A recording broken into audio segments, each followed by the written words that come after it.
Oke, assalamualaikum warahmatullahi wabarakatuh. Kita hari ini di pertemuan 10 akan membahas tentang fungsi statistik dan juga fungsi date dan time. Jadi teman-teman kalau misalnya lagi nonton tutorialnya harap sama buka modul materinya. Saya akan jelasin urut sesuai dengan modul di materinya itu sendiri. Jadi yang pertama kita akan membahas fungsi statistik. Nah, di sini kita akan bahas beberapa fungsi yang termasuk dari fungsi statistik itu ada count, count A, count blank, count if, average, mean, max, standard ini standar deviasi, median, dan mode atau yang biasanya mode ini adalah modus atau nilai yang sering keluar. Nah, kemarin memang waktu di tugas sebelumnya saya salah masukin soal ternyata dia tuh udah masuk ke fungsi statistik gitu. Jadi teman-teman juga ada beberapa pertanyaan kan, "Bu ini cara ngerjainnya gimana?" Kayak gitu. Nah nah dan ada juga beberapa pertanyaan itu, perbedaan dari, gimana kalau misalnya datanya itu nol atau, sel kosong Bu, itu gimana ya? Jadi gini, 0 itu kalau misalnya diisi dengan nol, itu tuh biasanya dia tuh menyatakan jumlah. Jadi dia tuh bukan sel kosong.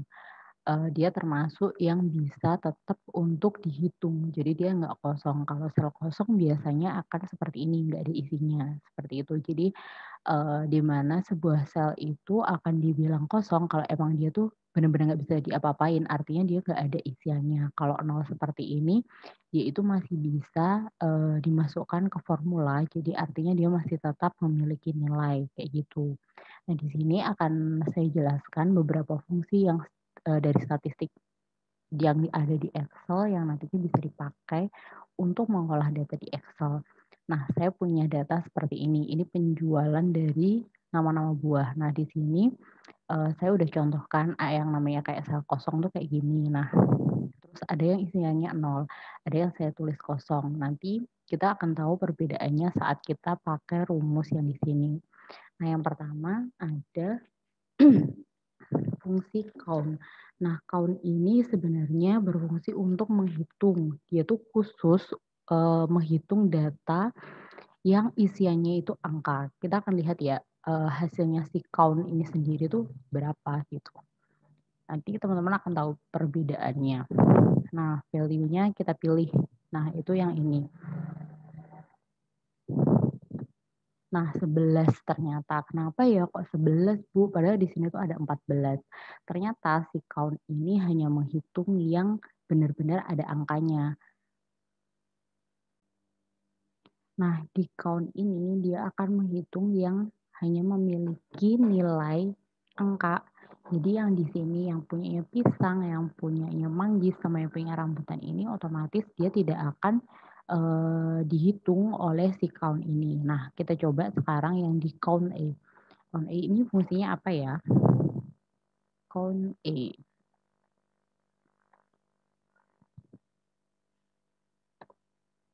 Nah, count A ini kenapa ya kok dia bernilai 12? Karena di count A ini sendiri dia akan menghitung semua yang ada isinya, walaupun itu isinya adalah alfabet seperti ini.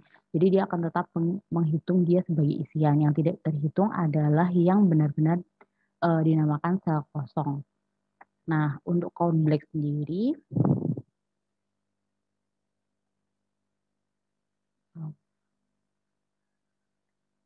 apa sih fungsinya si count blank ini?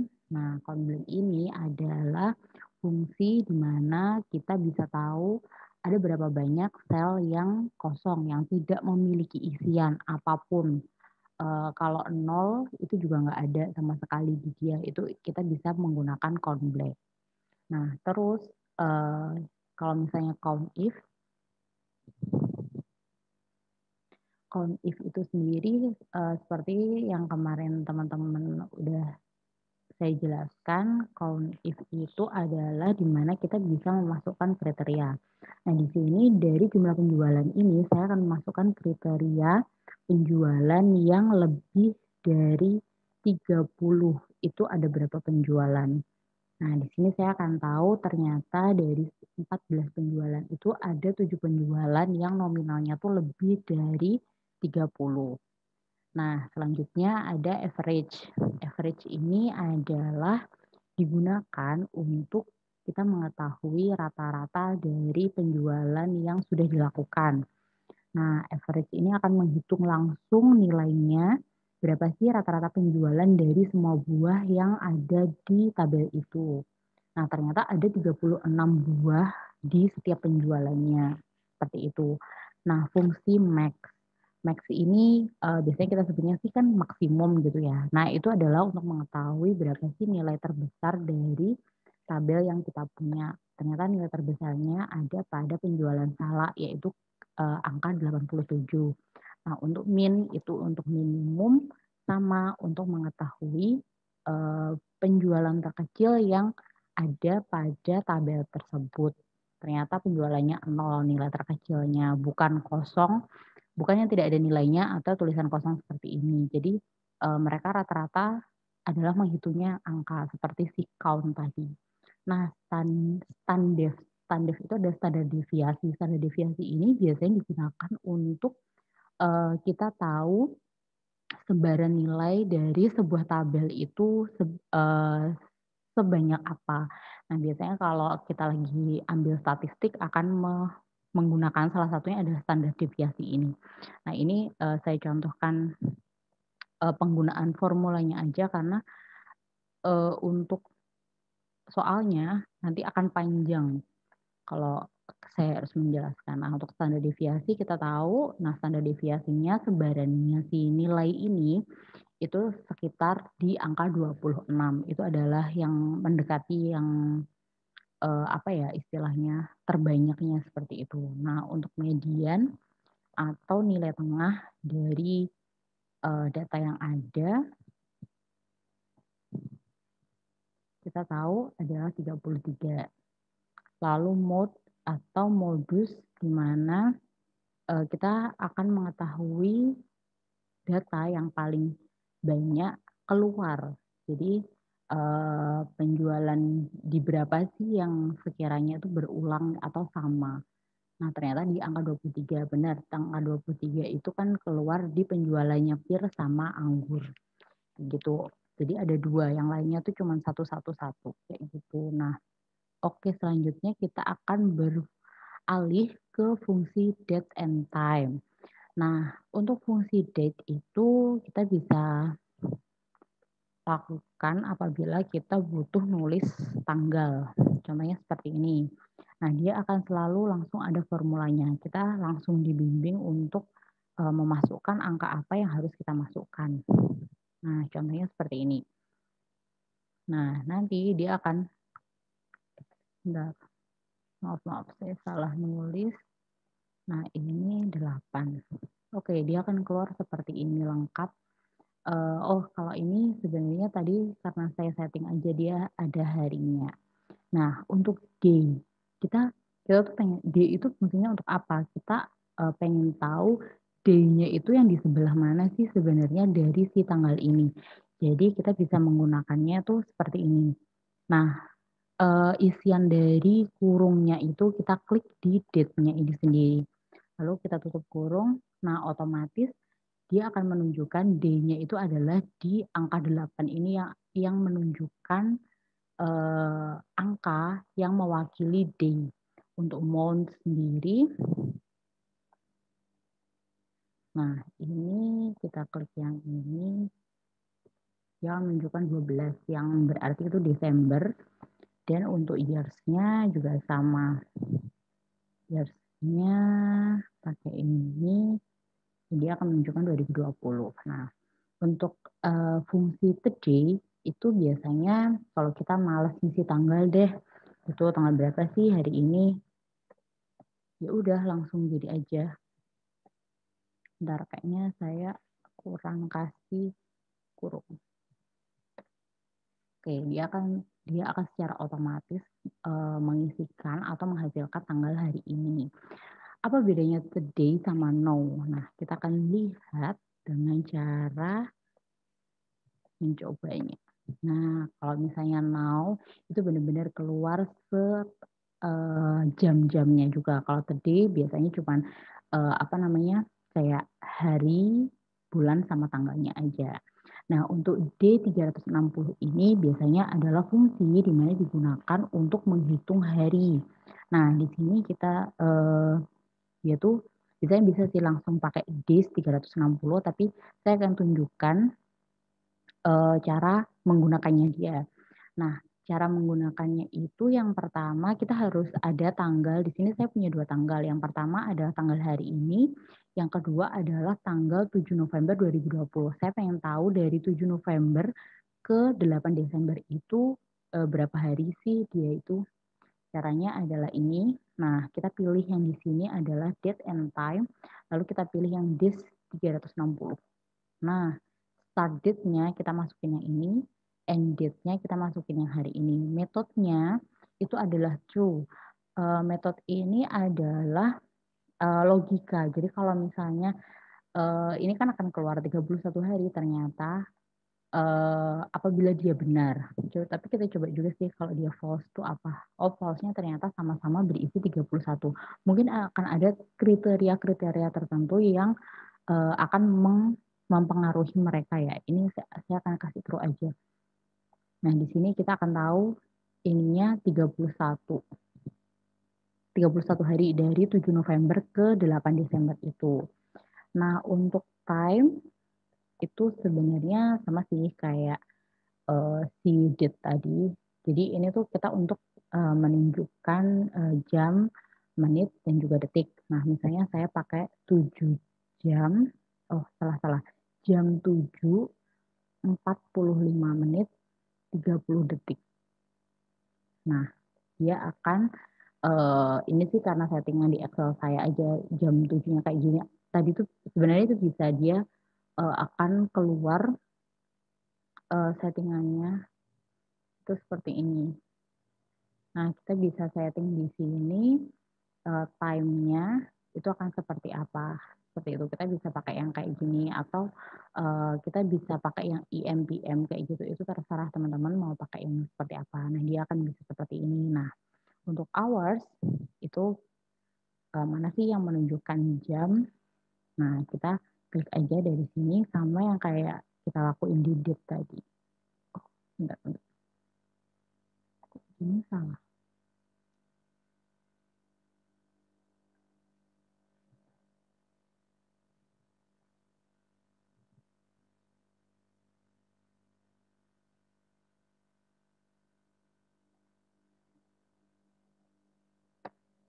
Nah, ini menitnya akan menunjukkan ke 45 menit dan second-nya akan menunjukkan ke 30. Nah, seperti ini. Sebentar, ini hours-nya kenapa salah? Harusnya dia akan menunjukkan angka 7. Ternyata dia menunjukkan angka ini. Jadi dia akan menunjukkan ke angka 7 seperti itu. Oke, untuk selanjutnya kita akan ke contoh soal yang kemarin nggak sama persis sih, cuman ini adalah salah satu contoh soal di fungsi statistik. Nah, kemarin ada teman-teman yang masih bingung kan kolom kosong atau yang nol itu gimana ya Bu ininya. Nah, oke, yang pertama kita akan mencari jumlah data yang mempunyai anak. Nah, jumlah data yang mempunyai anak ini otomatis kan ke yang jumlah anak ini kan. Kita akan pakai count if karena di sini kalaupun kita pakai yang count yang count aja, otomatis kan yang si nolnya ini akan ikut gitu. Nah, kalau pakai count otomatis semuanya juga akan tetap ikut kecuali yang ini. Akhirnya kita harus pakai count if. Jadi sebenarnya tuh nggak ada rumus paten asalkan kita bisa mendapatkan si apa ya, istilahnya tuh data yang mau kita ambil atau mau kita seleksi kayak gitu. Tapi dengan apa ya, sesuai dengan yang diperintahkan kayak gitu. Jangan seenaknya sendiri juga pakai rumusnya. Nah, ini saya pakai count if di jumlah anak. Nah, saya pakai kriterianya itu yang lebih dari 0, kayak gini. Karena yang si 0 ini kan sama aja kayak belum punya anak kan. Nah, otomatis saya akan pakai yang lebih dari 0. Nah, itu akan kelihatan jadi 7 orang, 3 orang yang belum punya anak kan, yang si 0 ini belum punya sama belum punya. Jadi yang lain adalah 7 anak. Oke, terus setelah itu jumlah sel yang mengandung data. Berarti kita pakai si count E. Nah, si count E. Kita pakai yang mulai dari nama, bukan mulainya dari nomor, tapi dari nama ini, terus ke datanya dia tuh sebanyak apa. Nah, sebanyak ini. Oke, berarti semua data ini ada 60 sel. Oke, kita cari sel kosong. Kita pakainya count blank.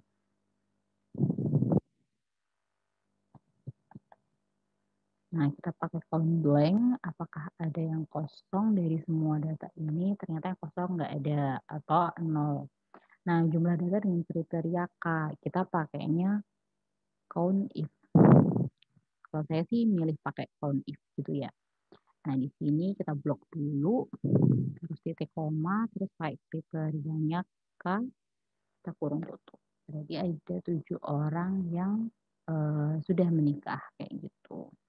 Terus rata-rata gaji pokok kita pakai rumus average.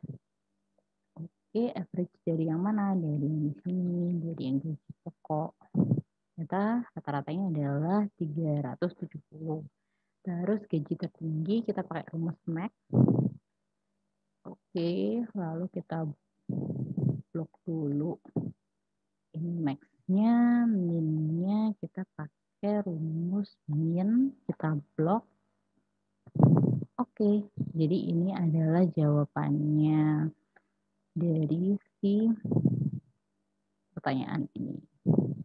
Saya akan blok ini. Oke, terus selanjutnya kita akan ke fungsi date. Nah, untuk tanggal hari ini kita pakai gede aja. Kita pakai gede. Oke. Ini juga keluar jamnya. Kayak tadi aja, oke.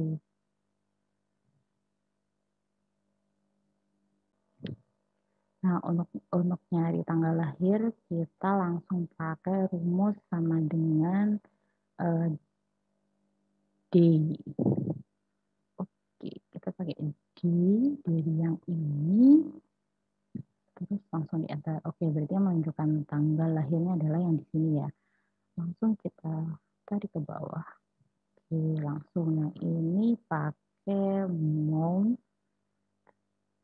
Nah, ini oke, maunya kita tarik ke bawah. Oke, terus ini sama dengan pakainya year.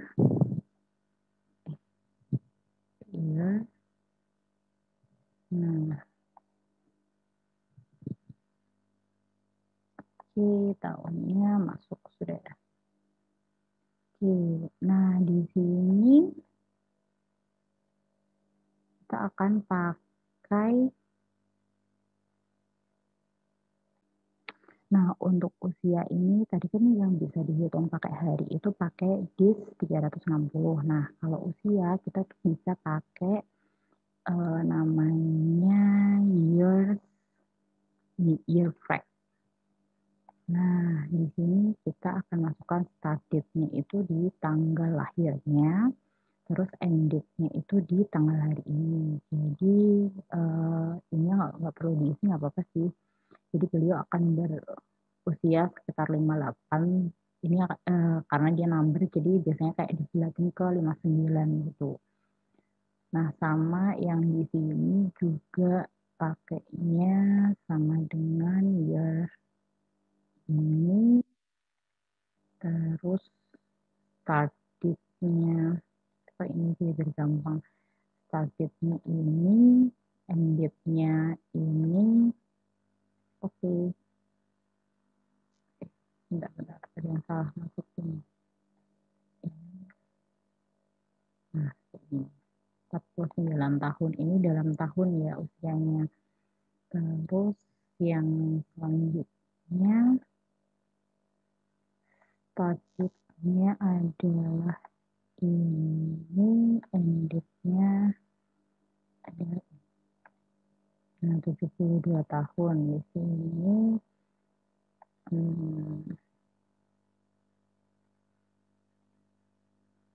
Targetnya ini, endingnya ini, endingnya ini. Nah, 67 tahun, terus ini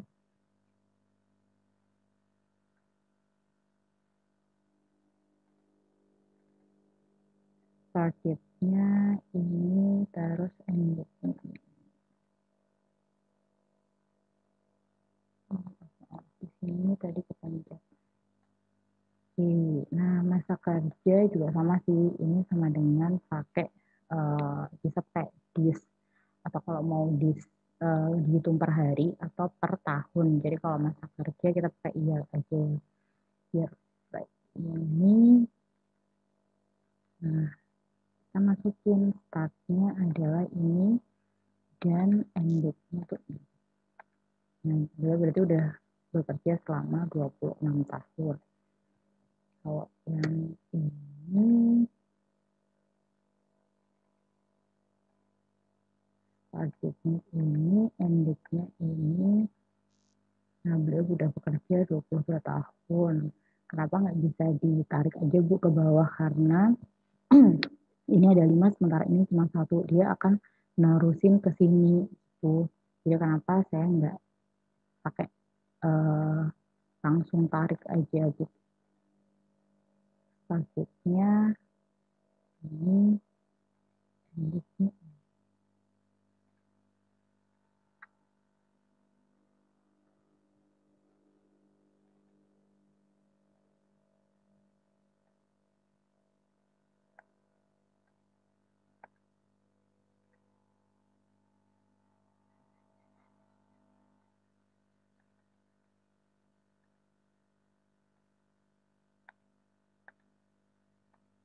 Oke, berarti ini udah ya. Masa kerja, cara nyari usia kayak gitu. Terus yang terakhir ini tentang fungsi time. Nah, ini fungsi time kita akan mencoba untuk menyelesaikan soal yang ada di sini. Nah, di sini ada tabel, terus ada ketentuannya ini, ada total jam kerja itu adalah jam keluar dikurangi jam masuk.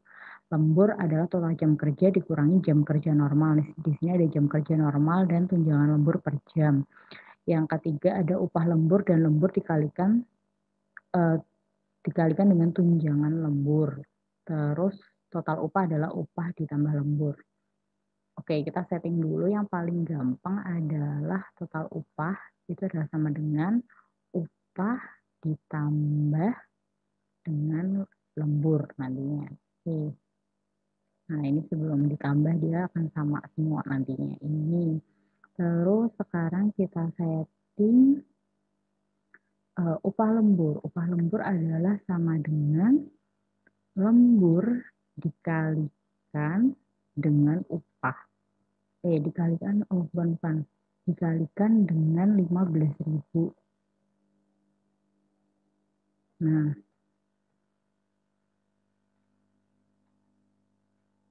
karena jamnya ini belum ada, otomatis dia belum mengeluarkan nilai. Nah, terus kita sekarang cari jam totalnya ini dulu. Nah, cara untuk menghitung total jam kerja adalah kita pakai rumus kayak gini, hours. Nah, langsung terus kurung buka, jam keluar dikurangi sama jam masuknya. Nah, itu kan kelihatan total jam kerjanya itu berapa. Nah, kita tarik ke bawah. Nah, ternyata yang lembur cuma 2 orang. Nah, untuk mendapatkan lembur adalah sama dengan jam kerja dikurangin 8. Nah, 0 kan? Nah, kan 1 dan di sini karena tadi udah kita kalikan 15, akhirnya dia akan otomatis keluar, kalau dia lembur dia akan otomatis keluar nominal upah lemburnya dia, kayak gitu. Jadi seperti itu caranya atau tutorialnya dalam statistika date dan time untuk materi hari ini. Terima kasih sudah menonton tutorialnya. Semoga ini bermanfaat nantinya dan jangan lupa mengerjakan tugasnya. Terima kasih. Assalamualaikum warahmatullahi wabarakatuh.